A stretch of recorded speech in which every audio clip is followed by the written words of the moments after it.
Hi மக்களே, இப்போது இந்த திருவிழா எங்கே நடந்துச்சு அப்படின்னா, திண்டுக்கல் பக்கத்தில் உள்ள என் பஞ்சம்பட்டி அப்படின்ற கிராமத்தில் தான் வந்து இந்த திருவிழா வந்து நடந்துச்சு.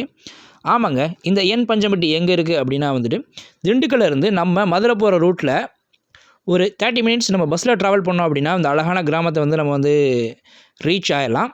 இந்த கிராமத்தில் என்ன பண்ணுவாங்க அப்படின்னா, ஈஸ்டர் முடிஞ்சு அதுக்கு அடுத்த வாரம் 3 நாள் பாஸ்கா திருவிழா அப்படின்னு ஒன்று செலிப்ரேட் பண்ணுவாங்க. சூப்பராக இருக்குங்க அந்த திருவிழா. அந்த 3 நாளுமே வந்து அந்த ஊர் வந்து பயங்கர கலர்ஃபுல்லாக வந்து இருக்கும். இப்போ நீங்கள் இந்த வீடியோவில் பார்த்தாலுமே வந்து தெரியும். நீங்கள் பாஸ்கா இது வரைக்கும் பார்த்ததில்ல அப்படின்னா வந்துட்டு டிஸ்கிரிப்ஷனில் நான் பாஸ்காவோட ஃபுல் வீடியோ போடுறேன். அதை நீங்கள் பார்த்து பாஸ்கானா என்னென்னு தெரிஞ்சுக்கோங்க. இந்த 3 நாளும் ஸ்டேஜில் என்ன பண்ணுவாங்கன்னா வந்துட்டு, வெள்ளிக்கிழமையும் சனிக்கிழமையும் அந்த பாஸ்காவை பற்றி ஏன் நம்ம ஈஸ்டர் செலிப்ரேட் பண்ணுறோம் அப்படின்றத வந்துட்டு நாடகமாக நடித்து காட்டுவாங்க. ஞாயிற்றுக்கிழமை என்ன பண்ணுவாங்கன்னா வந்துட்டு, இந்த மாதிரி தேர் திருவிழா இருக்கும். பயங்கர செம்ம கிராண்டாக இருக்கும்.